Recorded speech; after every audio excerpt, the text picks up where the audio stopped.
Yup. You seen Antonio Reeves just got a contract? Seen that. Yeah. Does that make Jordan Hawkins expendable?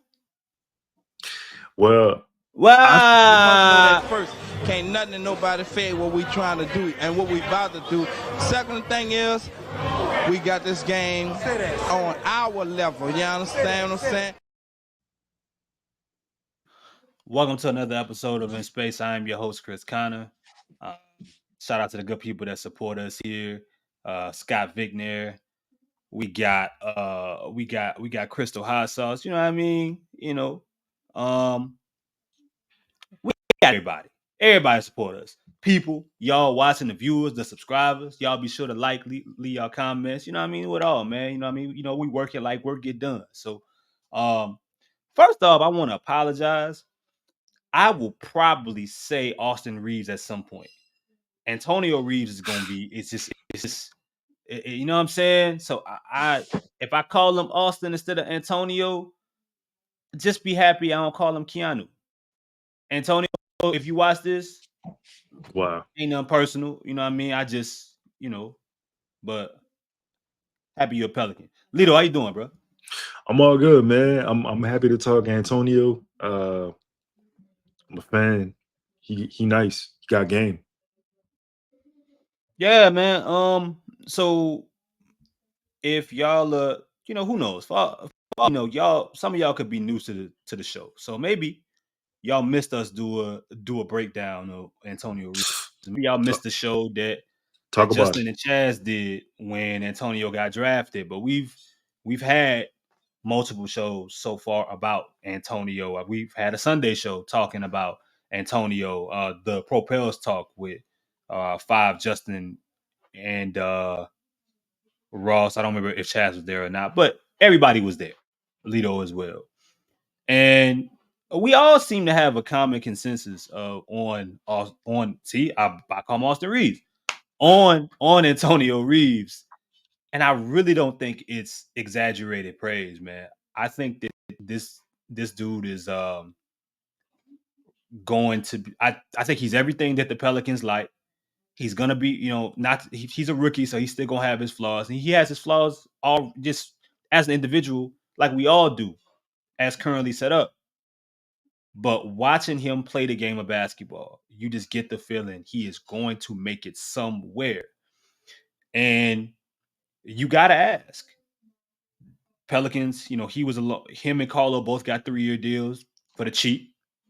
Um, you gotta ask with Antonio getting that last spot and Brandon Ingram situation still being up in the air, and you know people having questions. It's a business, so I'm just gonna start out asking you, Lito.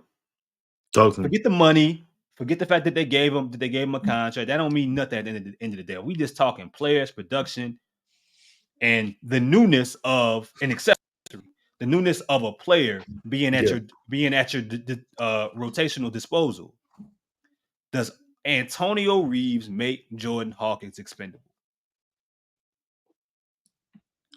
I think so. And listen, that's not a shot at it's not a shot at Jordan. Nothing to do with Jordan, to be honest. I think that when you draft a player who has a specialization in something, you got to be willing to and have a environment that can cater to his skill. Antonio is different from Jordan because Jordan is a he's a shooter, a movement shooter. Um, Antonio is more of just a bucket getter. Doesn't really need the setup. Has a giant killer in his arsenal. As the floater goes, can shoot the three. You can look at his game and see that he's been a guard, possibly a point guard at some point throughout his basketball journey.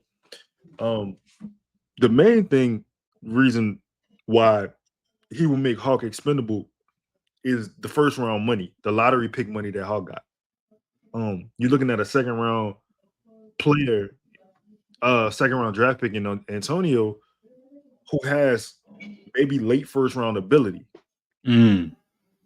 Um, and talking to I'm a shout out 5, man. I don't want to mess this quote up.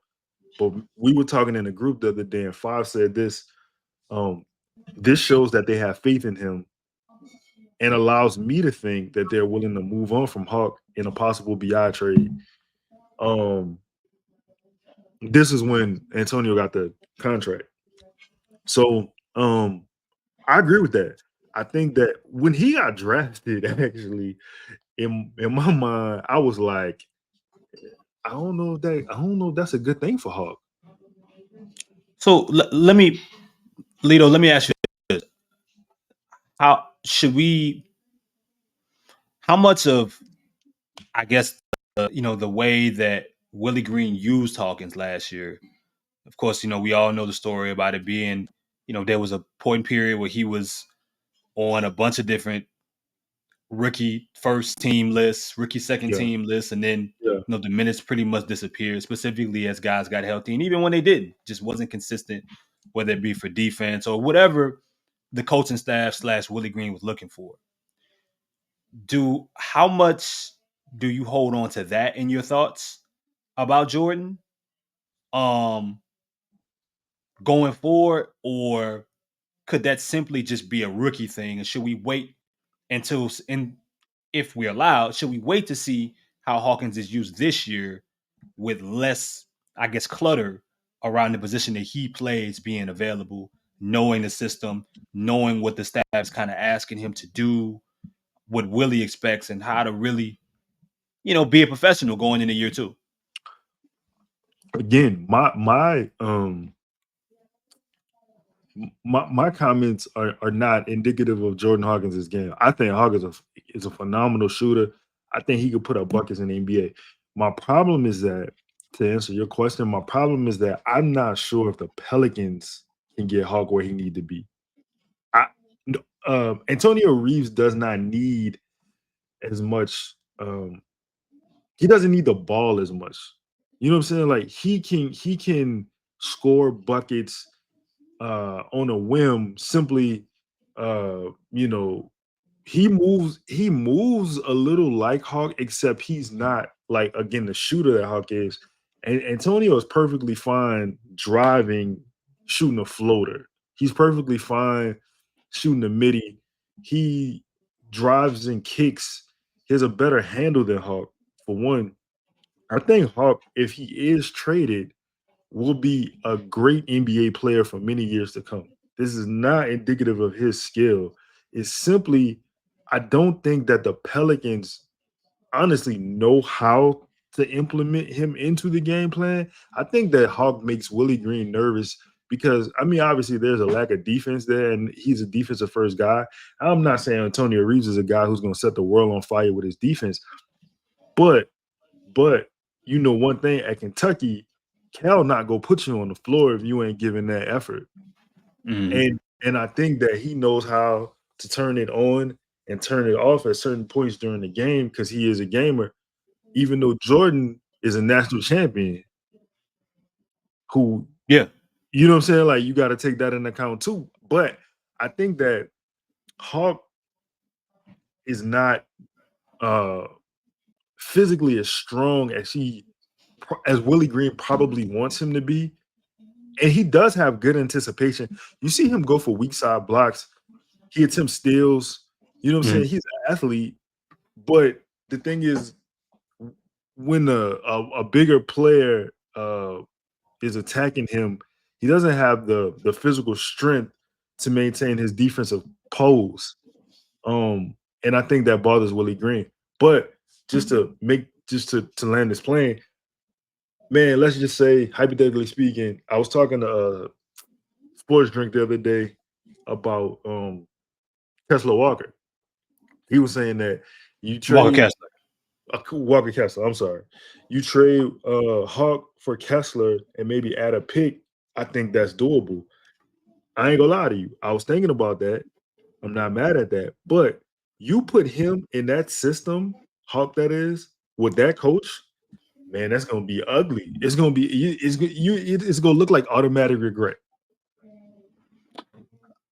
I do wonder if Hawkins is like right player, wrong time kind of situation. Mm-hmm. You know, I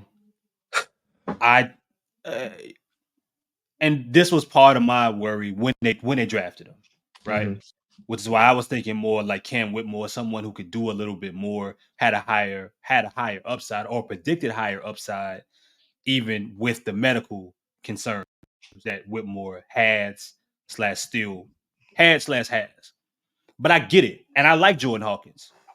But I'm with you that I wonder, is this the best fit roster construction wise? Where he fits in regards to the amount of perimeter based players the Pelicans already has, but what he ultimately needs to spread his wings the most.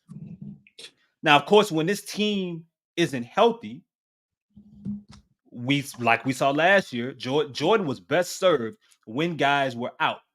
To me, Mm-hmm. Mm-hmm. or when the team was trying to find their legs, because you know what to run for Hawk. Mm-hmm. You know how to get him involved. You know what best fits him. It's in every playbook. It's in every kind of set. And there's variety, and that's needed.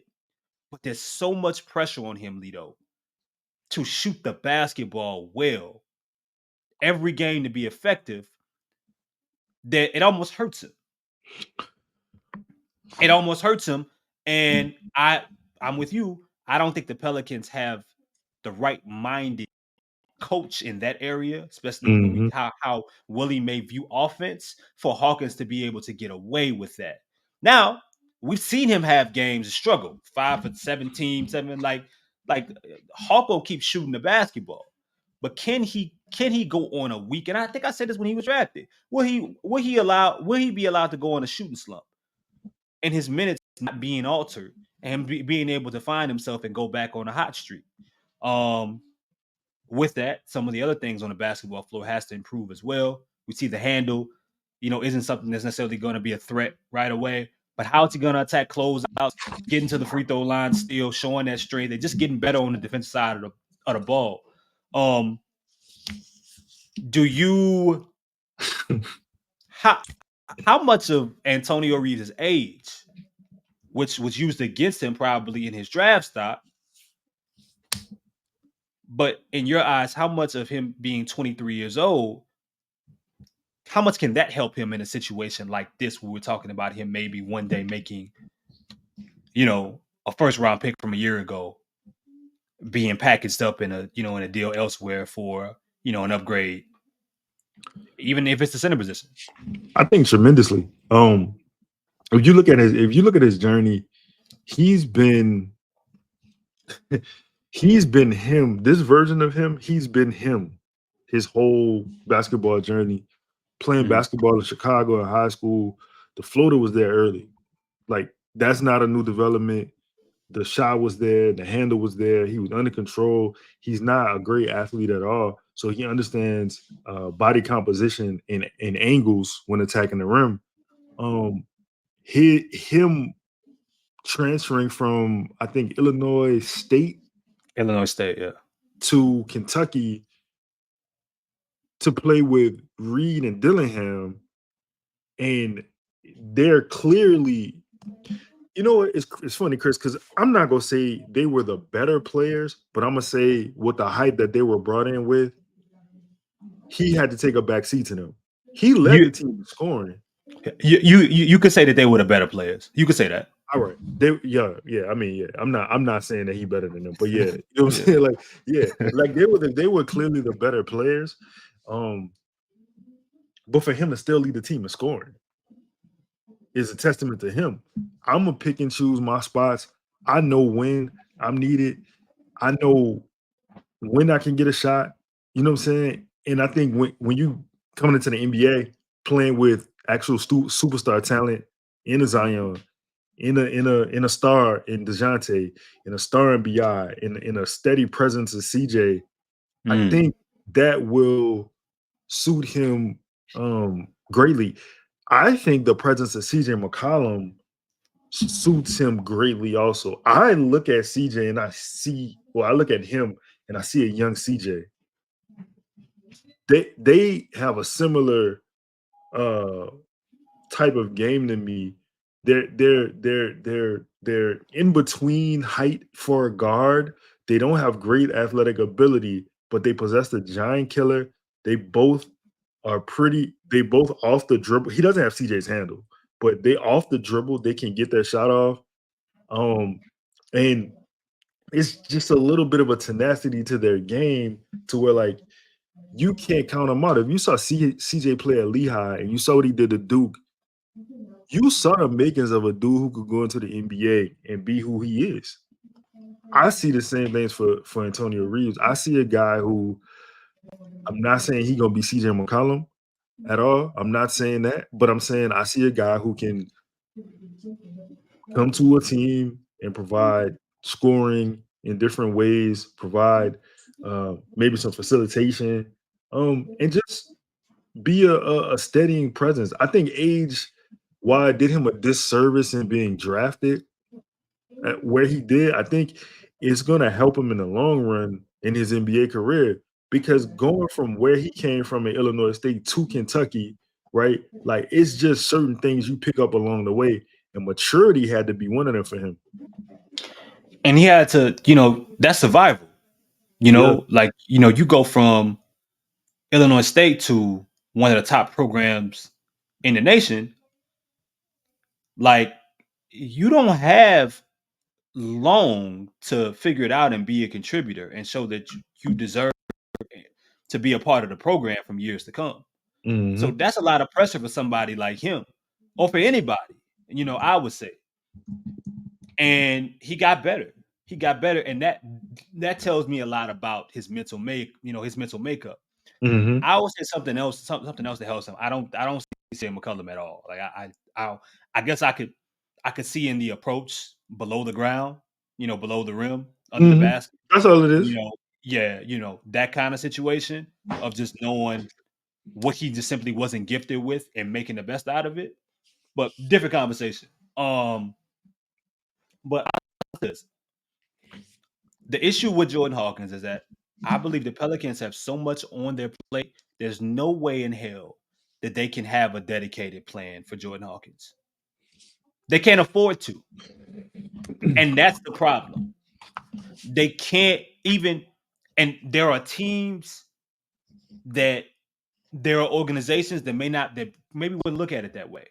But I can't believe, specifically with some of the failures to come through in the lottery over the past few years, that they have a real plan of action for Jordan to continue to develop, whether he's simply whether it's for an eventual high praise trade piece down the line or to be an essential part of the organization and the franchise from years to come.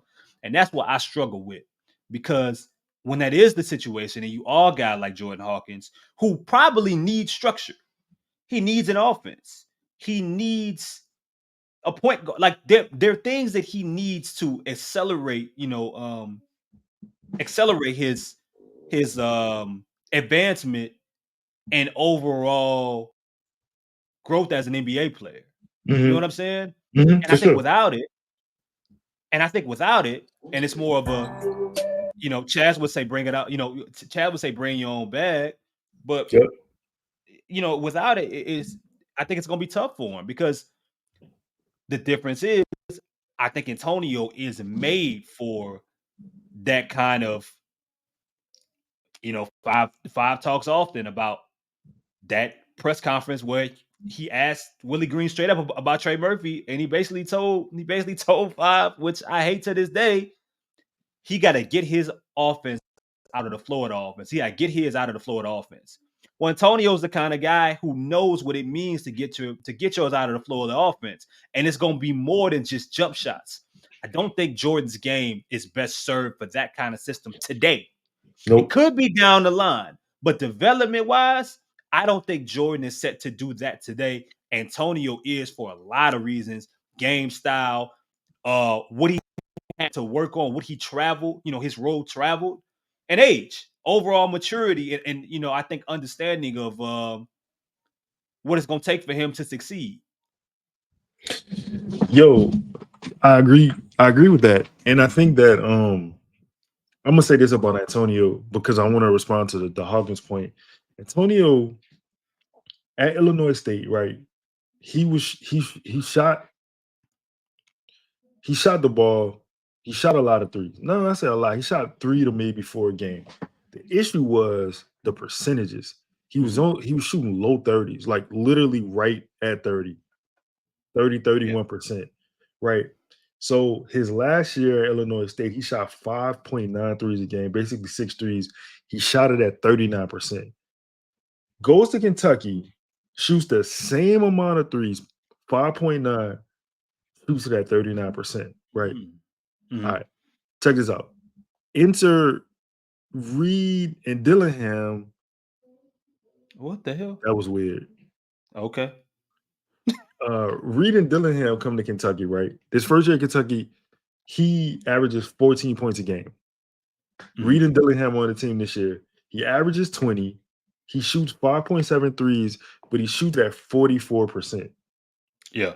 And not only that, he's a 50, 40, 80 guy. All right. So the thing with Jordan Hawkins is this. And this is, when I say this, I mean no disrespect to Willie Green.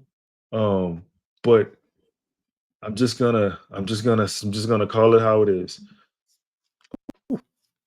Jordan Hawkins, giving Willie Green to Jordan Hawkins is like giving a new pair of shoes to a person who doesn't care about shoes. Mm-hmm. You know what I'm saying? Like, I could be like, man, Chris, this the new hotness. These Jordans just came out, and I give them to you for Christmas, and you just like put them on to walk through mud. Yeah. You know what I'm saying? It's like, yeah, you don't really get the sophisticatedness of what it is, of the gift that I gave you. You looking at it like it's just a shoe. I'm looking at it like, yo, no, this is valuable. You gotta wet these at the right time. You don't just pull them out the box day one. You gotta let them sit for a little while to get it, you know what I'm saying? Get the value up and whatever. Yeah. It's like giving a caveman Wi-Fi. I mean, because look, dog. I mean, it's like, I understand, man. Certain leaders, Willie appears to me to be a guy that wants a system to run itself. He wants his players to kind of themselves in a sense. That's the feeling that I get. And certain individuals, that's the thing about being a leader. Certain individuals, they need that extra time and attention. They need certain things catered to them. That's just how it is. You know what I'm saying? Mm-hmm. They need to see accountability on all levels. Mm-hmm. Everybody just ain't plug and play. Mm-hmm. And that was the issue. Jordan was coming to a situation where the Pelicans needed more plug and play players. And he wasn't set up 100% in this system to be that. Now, if he'd went to Miami, might have been different. If they would have given him consistent minutes and forgiven him some of his weaknesses, may have been a little bit of different here. Could have been different maybe in Denver. Could have been different around some other talents. Who knows? But I know here it's going to be tough for a guy like him, which means now he has to speed up his development, which means we're going to learn a lot about Jordan Hawkins if he still is a Pelican. We're going to learn a lot about him and about his mental makeup, because now he goes from a dude that quickly, bro. There was a national champion, there was a lottery pick, and there was kind of an important young piece of a rotation at some point, a shooter, which this team desperately needed, that won you a few games, to where exactly does he fit? And here's this. It's the Brandon. He may be more important in this Brandon Ingram situation that, we know. You talking about maybe Hawkins in the first for a center. Well, what if you arrive to a situation where you got a guy in BI that you really can't get rid of, or you can't get the return that you want? Let's say you can't get the return that you want currently at this point. Yep. Who's to say that you won't have to attach another player that isn't Jose Alvarado, right? That isn't I'm trying to think of some other, some other options, but it isn't someone like that. Right. That isn't JRE, or there isn't someone that you just recently drafted. You know who's left? Him. After you just added another guard. After you just added another player that's going to need the basketball in his hands. And you just added individuals that are going to need development, that are taking shine away from Jordan Hawkins, and another group of players that all need to figure out how to play together. Where does Jordan fit in that? So I it's interesting, man. I think Jordan can be a really good player. I like his game personally. I like his fit. I like it too. And I like his game. And I don't, and he's not Antonio Reeves isn't a better player than him currently right now set up. He isn't. But Jordan, I just don't know if the Pelicans are currently set up to satisfy the developmental needs and the consistent approach that he's going to need to fill out for a dude that you don't like. Could you see him getting 20 minutes a game this year? No. Could you lock that in? No. That's a problem. Because has he really done anything in this league after the first year that he had? Are his flaws that bad on this current roster to where he doesn't deserve at least 20 minutes a game? And look, again, I just want to highlight to anybody watching the show, if you're catching the show or if you listen to it and you reach this point, this is not indicative of Jordan Hawkins' game. I think we both feel like Jordan Hawkins is a phenomenal player. I just feel like on this particular team with this regime, he's not gonna become what it is that he probably is gonna become. It's a sophisticated tool that needs a sophisticated type of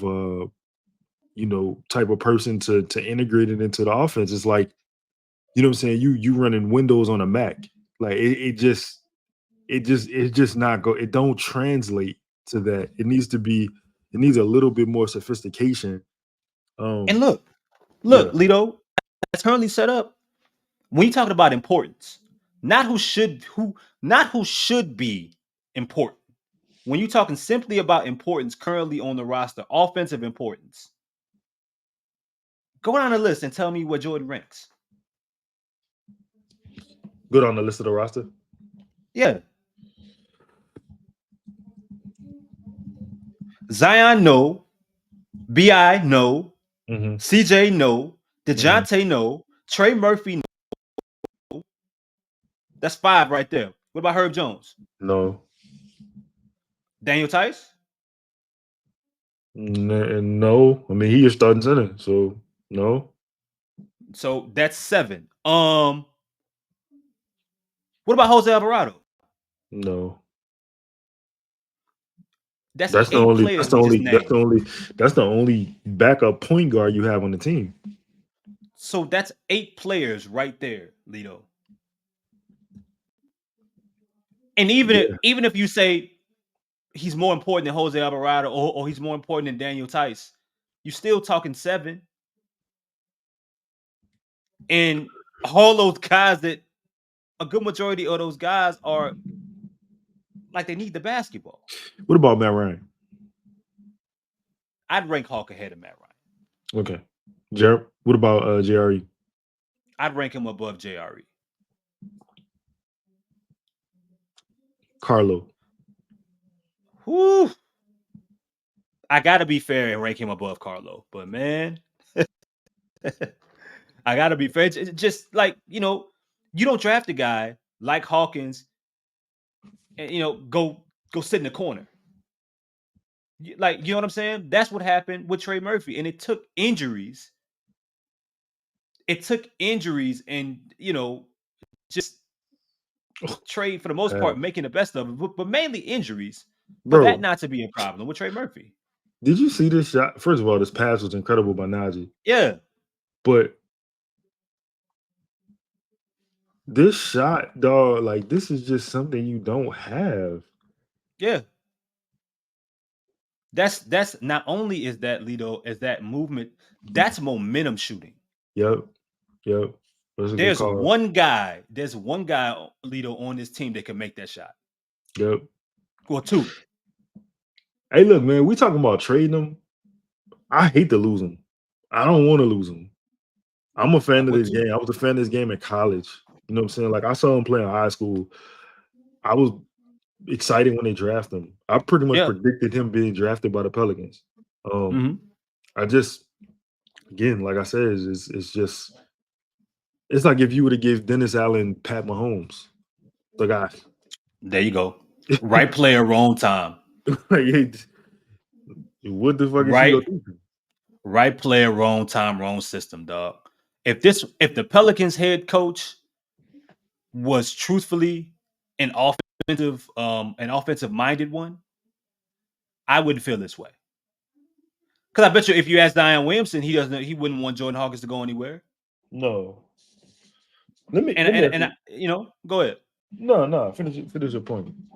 Yeah, I mean that's just it. And I don't, you know, I can't foresee anything where Jordan Hawkins gets traded alone. But if you ask me who's he's most likely, he will be packaged with BI.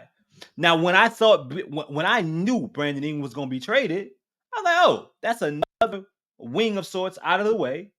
That's giving him more room, more landing space of sorts. Yeah.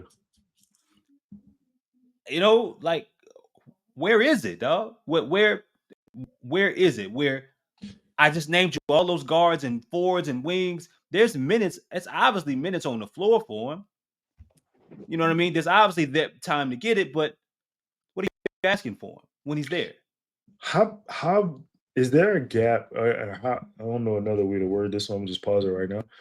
How big is the gap between Go ahead.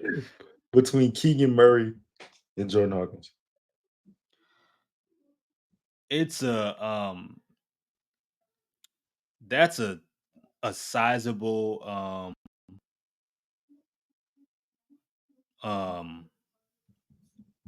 man.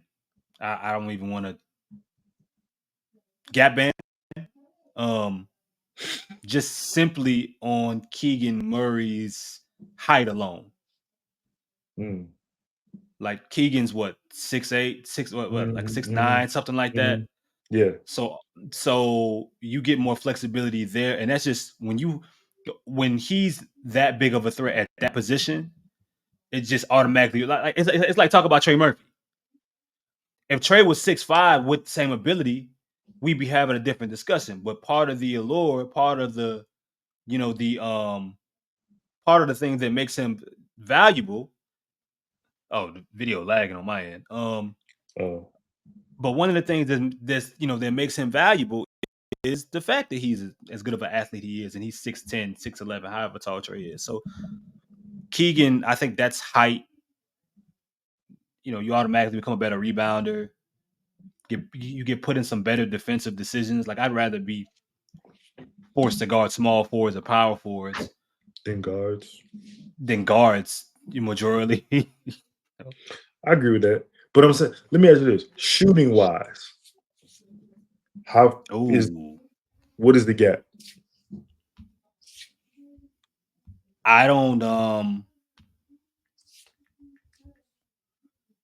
I think.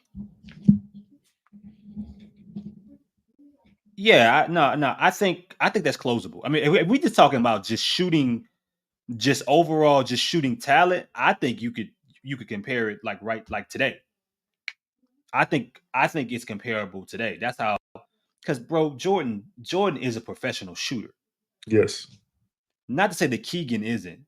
Like Keegan is a really good shooter, but Keegan's like he's a really good shooter that has like Tobias Harris in his game. Like, you know what I'm saying? Like he's gonna be a dude that's gonna be a 20, 10, 28 threat, 18, 8, like that kind of guy.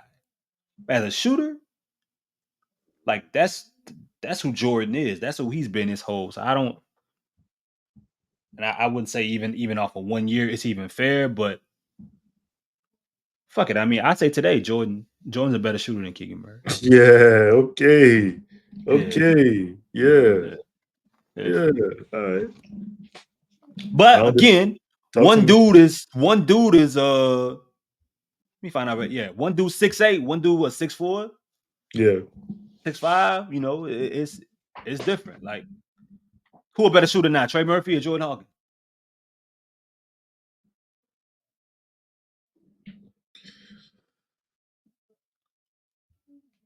True. Oh, true. One dude better on the move, one dude better spotting up. Yeah. You know, so it's interesting, man. But it's gonna be curious, man. And look, y'all, this is the dog days of the damn summer, man. Dog days of the summer. Now it's really ugly. Summer league over with. Like it's what. So shout out to Lito, and Five as well for making this discussion interesting. I think, and Justin talked about it, and I think Chaz tweeted something on it. It was a question that he had. Yeah. So, Shout out to Chaz. um, Always.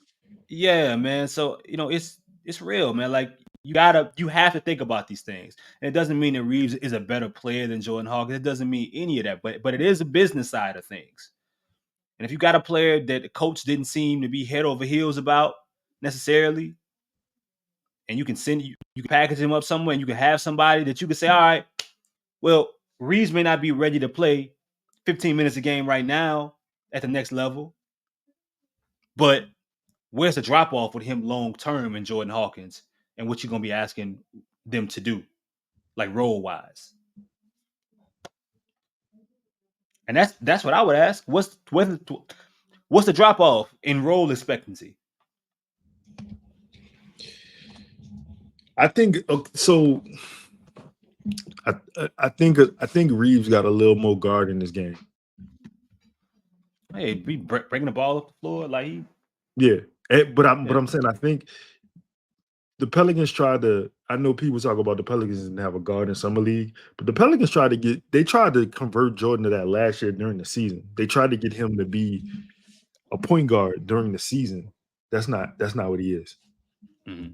That's not what he is. So I think that's the drop off is the ability to dribble, create for yourself and others. And Jordan's just a mercenary on his own. Yeah, I mean, I guess the way I look at it, bro, it's like one dude is a specialist and is really good at that thing that at what his specialty is, and the other guy is just a hooper. Mm-hmm. Like Jordan a gamer. Mm-hmm. They ain't a shot that he won't take. Ain't no fear in his eyes. But Antonio, you point guard 2, small ball 3. He ain't afraid. Like if you look back, ironically, Etuan Moore from Chicago. If you look back and you told me Antonio Reeves has an Etuan Moore kind of career, I wouldn't be surprised. They both, huh? Go ahead. No, go ahead. I was gonna say it's crazy because I was just listening to Jeff Teague podcast Club 520 with Uncle E was on there. Yeah. And man, you listen to them talk about Etuan when Etuan was in high school, like Etuan was the guy. Mm-hmm. You know what I'm saying? Like Etuan was the guy. And it's funny because you get to the NBA, everybody's the guy, and you just kind of gotta find your role and fit in to whatever role it is that you can survive in the NBA, make a career out of. I think that's Antonio Reeves. Exactly. And more than likely in this situation, in this setup, with this roster and all the other problems and things that they got to figure out, or just what this system, I guess, rewards. The Pelicans' current system, and I think staff has set up, they reward dudes that to me are more like Antonio Reeves than they do dudes that are like Jordan Hawkins. And it might be a problem, but we just talking about possible, realistic expectations, and this could be something that could happen down the line. So shout out to all the people that inspired this show, man. Shout out to everybody at Propels Talk. Shout out to us continuing to put out content, man. Yeah. And shout out to everybody that's out there, man, putting out content. Any of y'all, man, that's watching this, that, if y'all ever, want to think about putting content and you scared, don't be scared, man. Holler at us, man. Come join the show. Come join the live shows that we do, man. Like, we was were once there, and we ain't perfect. We ain't done yet. I mean, we ain't exceeding 50,000 views per show, anything like that, man. We still got work that we got to do. But the one thing you won't ever say about us though is that we ain't learned. Like you can't say we ain't learned to be consistent. You ain't say we ain't been you can't say we ain't been available. You can't say that we ain't organic. We ain't creative. We ain't trying to be like anybody else. We just being, we being ourselves. And, word to y'all, man, be yourselves, man. Don't be trying to be like nobody else. Don't be trying to steal ideas and take things from others. And, if you do, you do bite an idea, give that person their credit, man. You know what I'm saying? Tell them where you got the spoke from, man. Don't stop stealing, man. Hey, if I could add on to that point, I just want to say, if you ever hear me on here talking shit, as far as like, anything, whatever it is, I ain't talking to the people. I ain't talking to y'all. Like I'm literally talking to people who hate it, who want to stop it. You know what I'm saying? Who have said shit behind these scenes, who have said their little shit behind the scenes, thinking like words ain't gonna get back to you. I ain't talking to y'all. You know what I'm saying? Like I fuck with y'all. I'm talking about the people who hate, but then they smile in your face. You know what I'm saying? Yeah. I'm talking about like if any of y'all like want to build, like you want to record, you know what I'm saying? Like holla at me and Chris, man. Like we'll come on y'all, like whatever. Like we done the work, bro. Like it's love, and we occur. Then the other thing they can't say is we hate, because man, I feel like we encourage so many people to chase, to become who it is that you're supposed to be, that you can never associate this with hate. Like that ain't that. You know what I'm saying? So I get a little bit offended when that get attached to us, because that ain't what we do. I mean, I ain't getting nothing but uplift. You know what I'm saying? From day one. Cause that's what people did. That's what people did for me, man. Like I was Yep. just talking to Grub the other day, man. Like I remember him giving me my first opportunities. I remember him giving, he wasn't the only one. It was so many. I've been all day talking about the people that show me love, but you're supposed to do the same for the next person. Even when the relationships change, because they always do, especially when it's social media, it's online. Most of them relationships ain't even relationships. Y'all just online talking about the same fucking shit, the same interests, Yep. or y'all maybe had a couple phone conversations, y'all seen each other in public. That don't mean y'all friends. That don't mean y'all real life homies. You know what I'm saying? But yeah, like truth is, like, I don't care, even if it's people that I know that's aligning themselves with, in areas with people that I might not fuck with it. If you got something good that you're doing, I support it. If you with a brand or something that really ain't my style, cool. But shout out to you. Yeah. Shout out to you for making it happen. Shout out to you for making making your voice heard and not being fearful of like what a motherfucker got to say. Like, or how many other like one motherfucker said the other day, like, yo, it's so many podcasts out here. And Make yeah, another one. I'm gonna make the next one. You know what I'm saying? Make I'm another one. gonna make the next one. So we Cause don't, ain't nobody gonna that's sound like you. Ain't nobody gonna do it like you. That's important, man. People be trying to downplay shit. Like they be trying to downplay it. Like, well, man, man, such and such got that. You know what I'm saying? They doing this, man. What the fuck they got to do with me? Nobody gonna do it how I do it. Nobody gonna say it how I do it. Nobody gonna say it how Chris said. Nobody gonna say how Five said, Chad said. Nobody gonna say how you said. So do your thing, man. Like turn up on these folks. Hey man. And like you said, don't hate, man. And this show, we gonna make sure to have timestamps, because I want people to get to this part of the show, man. Like for real. Like we support. Like I love, anytime I can see somebody that, even somebody that I might not have like a super strong relationship with. If you're doing something, fire. Like I'm gonna try to tell you if I see it. I'm gonna try to support it. I'm gonna try to put it out there. I'm gonna try to retweet it. And I feel like, you know, that's really what it's about, man. You getting your shine, or somebody else doing something, it don't reflect bad on me. It don't stop me from doing nothing that I'm doing. So why hate? Why shade folks? Why do any of that if they ain't did nothing to you? You know what I'm saying? Like, I don't give a fuck what world it is. There's enough money out here for all of us to be substantially happy, dog. You know, there's enough opportunity for all of us to make some type of space or some type of, legacy, man. It's fucking podcast, and we talking about the New Orleans Pelicans. What I gotta dislike you for, unless you, a dickhead, So, yeah, bro, don't hate, man. You know what I'm saying? Like, you could be here and enjoy what we do, or you could be in the next Pelicans podcast. Whichever of your other favorite ones that like something that they do a little bit better. Maybe it's somebody that break down numbers better than us, or somebody that break down salary caps. Or maybe you in the, you in the dad jokes, or you in the, maybe they got better presentation, or they got, what thumbnail. I don't know, whatever it is that you like. It's you got somebody breaking down film better than us. I don't know, but I know that there's something that we do here that you can't get nowhere else. I'm talking about as a brand, period. And that go for everybody, man. So shout out to all of y'all. Even the phony and fake ones that, they know who they are. Shout out to y'all, man. Keep doing what y'all doing and stay the hell out the way. We appreciate you. Thank you. I feel like I'm about to say something else. Go. Nah, show. I sit here and we zone out, you dig, and just appreciate how it came and thank God for the blessings. Hurt, fight for the win. 504-500-1111. Scott Vicknair.